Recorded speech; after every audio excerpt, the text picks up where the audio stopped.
আসসালামু আলাইকুম ভিউয়ার্স। তো আশা করি আবার নতুন ভিডিও নিয়ে চলে আসছি। আজকে আমার বাসার নতুন ট্যাঙ্কে কীভাবে মাছ ছেড়েছি আর কি মাছ ছেড়েছি আপনাদেরকে ডিটেলসে সব বলবো আমি।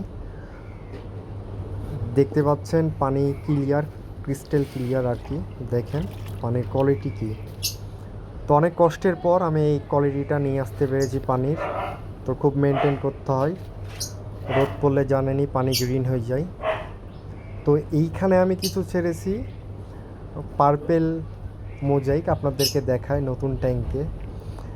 আমি ছেড়েছিলাম সেমি অ্যাডাল্ট, বড় হয়ে গেছে, কোয়ালিটি মাশাল্লাহ আসছে। তো আমার বাসার কিছু ব্রুড ছিল, ওর ব্রুডগুলা বাচ্চা কালেক্ট করেছিলাম, কালেক্ট করে এই ট্যাঙ্কে ছেড়ে আর কি বড় করেছি আমি নতুন ট্যাঙ্কে।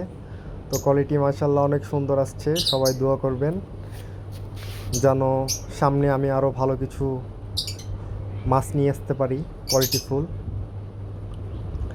তো মাছগুলো অনেক অ্যাক্টিভ, ধরা যাচ্ছে না, তাও আপনাদের জন্য আর কি কষ্ট করে ধরে দেখাচ্ছি।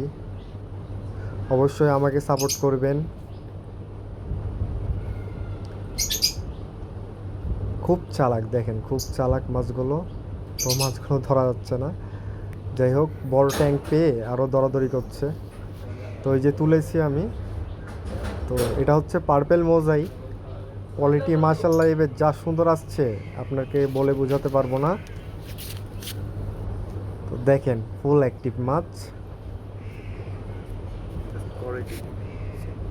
এত সুন্দর আসছে আর কি, হাফ মুন টাইপের আসছে লেজগুলো, দেখে বুঝতেই পাচ্ছেন। এরকম আরও আছে আমার কাছে।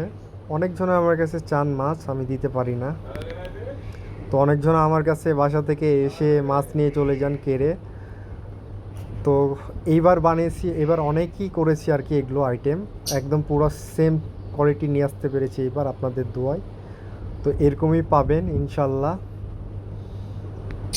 তো পানি দেখেন, পানি কত ক্রিস্টাল ক্লিয়ার, আর পানির কোয়ালিটিটা অনেক সুন্দর, এই জন্যই মাছগুলো এত অ্যাক্টিভ। পানি বেশি গ্রিন হয়ে গেলে গাপ্পি ফিশের লেজ, হাফ মুন টাইপের মাছের লেজ আর কি ফাঙ্গাস ধরে যায়, তো অনেক সমস্যা হয়। তো এগুলাকে সবসময় অক্সিজেনের ভিতরে রাখলে আর কি ভালো হয়, লেজ আরও বড় হয়। মানে অক্সিজেনে সবসময়ই দিয়ে রাখি না আমি, অবশ্য সন্ধ্যার পর থেকে চালু করে